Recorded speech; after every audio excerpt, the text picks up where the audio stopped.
Welcome to JTV.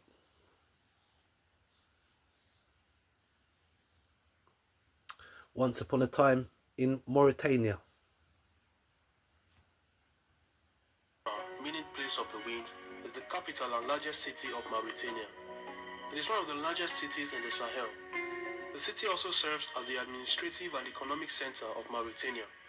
Nouakchott was a mid-sized village of little importance until 1958 when it was chosen as the capital of the nascent nation of Mauritania. And since then, the city has seen nothing but growth. Before we continue with this video, kindly subscribe to our channel if you are new. Give this video a like, comment and share after watching as it enables this video get more recommendations. Stay tuned.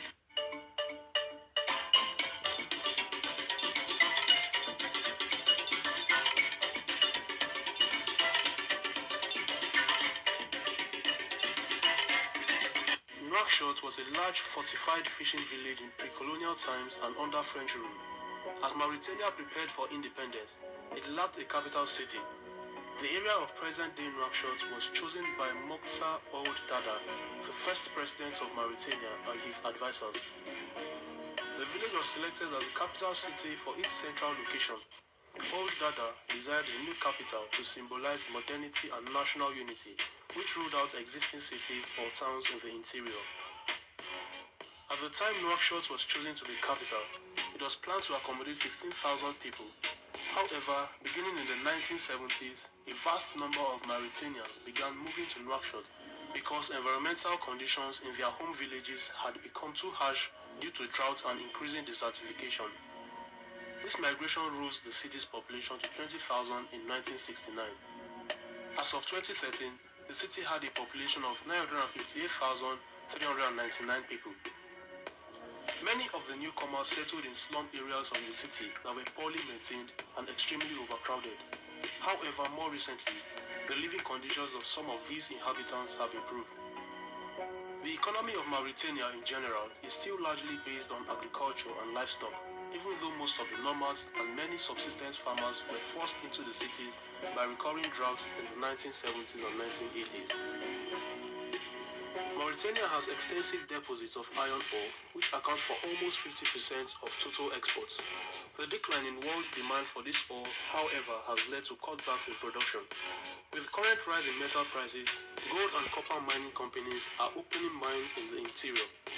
The nation's coastal waters was among the richest fishing areas in the world, but overexploitation by foreigners threatens this key source of revenue. In recent years, drought and economic mismanagement have resulted in the build-up of foreign debt. Nouakchott's culture is a mixture of many influences, both indigenous and external, from the ancient Berber people, the Moors, and the French, especially visible in both music and cuisine.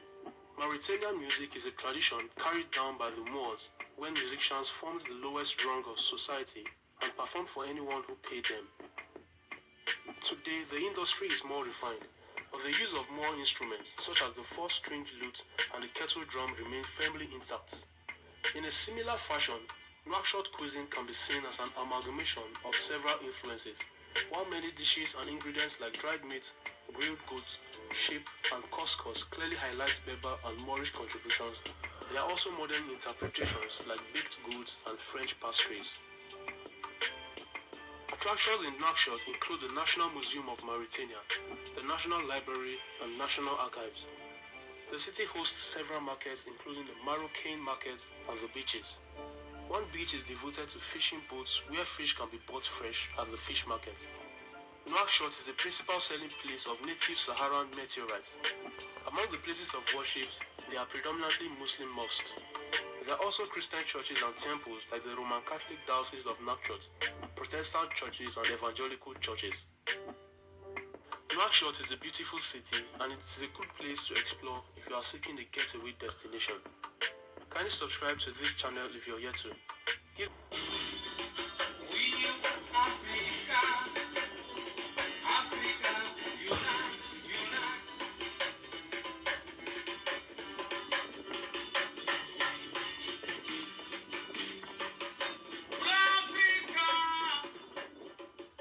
What's up, family? This is your man, not your boy, Go Black to Africa. So as you see right here, I'm on my 34th country in Africa. Mauritania is the country that I'm in. We're going to go ahead and get a taste of this country as I'm here for a few days and they welcome me. Let's go check it out.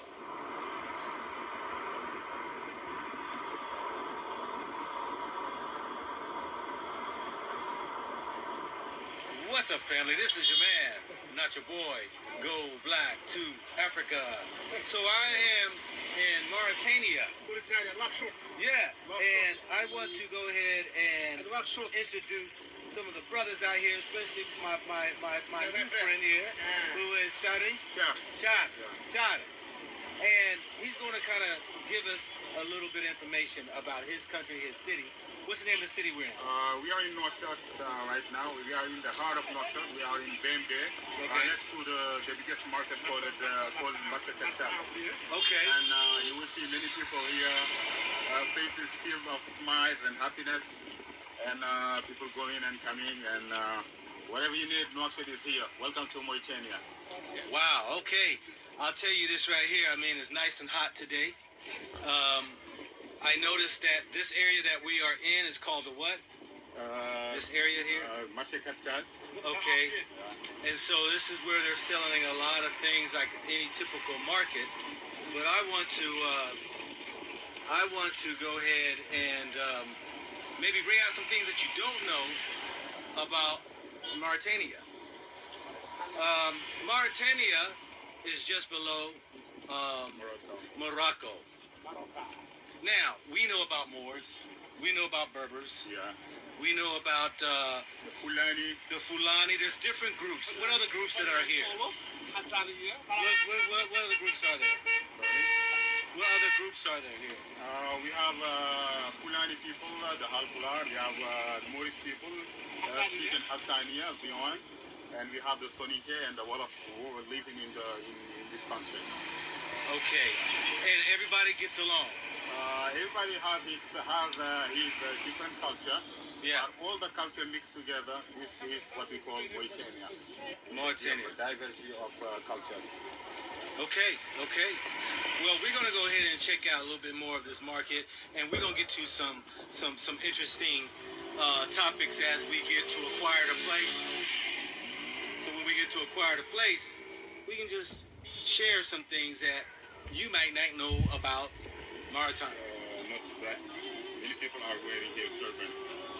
Many people are wearing turbans. Yeah, we're wearing turbans on our heads to protect ourselves from the sun and from the wind.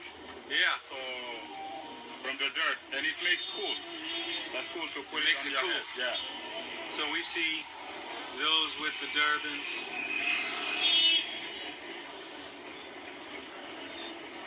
Because it is getting a little hot out here. The sun's out, and it's about 4 o'clock right now in the afternoon.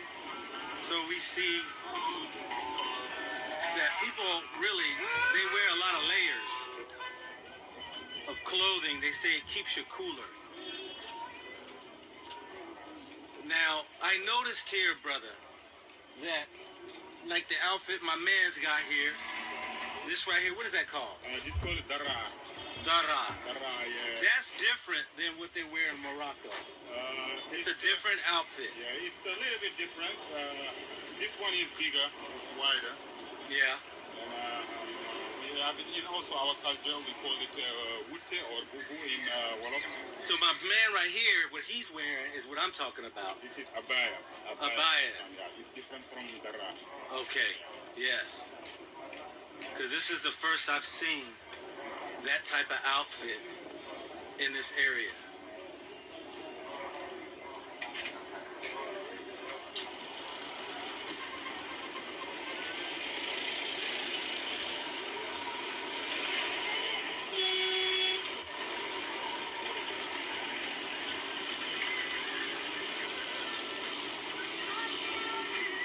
But I will show you right now. Okay. Have an idea for a business, but no idea. Mauritania, aka the land of wind and ghosts. strangers from a vibrant background with forbidden actions that linger hidden in the sands, lost in time. Whoa, that sounded like the preface of a romance novel. Well, that's one more thing I can add to the list of things to pursue in case of Geography Now crashes and burns. It's time to learn geography now! You know why I'm smiling. This country usually ranks in the top 10-ish least visited countries in the world. And when I hear that, the gears in my head start spinning and I'm like in my prime research mode. By the end of this episode, you'll want more of Mauritania. Mauritania derives its name from the Berber kingdom of Mauritania from the 3rd century BC, and since then they developed an interesting civil layout. First of all, the country is located in northwest Africa, bordered by Senegal, Mali, Algeria, and depending on where you stand on the dispute, Western Sahara, which is mostly administered by Morocco, except for this small portion inland by the separatist rebel Sahrawi Arab Democratic Republic, whom effectively cut off the entire Atlantic coast from Mauritania on the Nouadhibou Peninsula. It's a long story. We talked about it a really long time ago in the Algeria episode. Wow, back in the days when I was doing all the animations and motion graphics. And then you found me, right? No, actually I found Potter, Vincent, and Jared, and they did such great jobs, didn't they, Ken? They did such great jobs. Yes. They did such great jobs. Otherwise, the country is divided into 15 regions, or wilaya. However, the capital and largest city, Nouakchott, which means place of winds, is made up of 3 in itself, northwest and south. Otherwise, the next largest cities are Nouadhibou and Rosso, located in the south. And the 3 largest airports are, of course, Nouakchott's Umtunsi International, Nouadhibou International, and Tazadit Airport. On that note, though, Nouakchott is kind of like the starting point of the Trans-West African Coastal Highway, a ridiculously long and partially unpaved road that passes through 12 coastal states of West Africa. Otherwise, one thing Mauritania is famous for is their national railway, owned and operated by the National Mining and Industrial Company. It is a single 704-kilometer line that links the local iron mining center of Zurate with the port of Nouadhibou via Federik and Choum. There used to be a tunnel through Choum, but the SADR separatists weren't too happy and the line was diverted. This line has one of the longest trains in the world with over 200 cars, most of which transport iron ores, but you can also ride it as a passenger. Nouadhibou also has disputably the largest ship graveyard in the world, dropped off by various outsiders that bribed the local officials, and today over 300 of them dot the beaches. Speaking of which, some notable places of interest might include these archaeological sites, the Kifa meteorite crash site, these cool plateau areas, Kumbi Sala, which was once the capital of the Ghana Empire, the medieval town of Ulata, the Manuscript Museum, the holy city of Chingeti, the Habit Library, the Terjit Oasis, and Wadane. Oh, and I forgot to mention that donkey carts are like everywhere. Speaking of wildlife, If you approach its vast desert landscapes and remote towns rather than large cities. While it may not have bustling urban centers, there are a few cities and towns in Mauritania that offer unique beauty and cultural experiences. Here are some of the most notable cities in Mauritania. 1. Nouakchott. As the capital and largest city of Mauritania, Nouakchott is a vibrant and bustling city. While it may not have the architectural charm of other cities, it has its own appeal with its lively markets, lively street life, and the fusion of traditional and modern influences. The city has a population of about 1.2 million people and is one of the most densely populated cities in Africa, despite the large size of the country. 2. Chinguetti. Chinguetti is a historic desert town and a UNESCO World Heritage Site.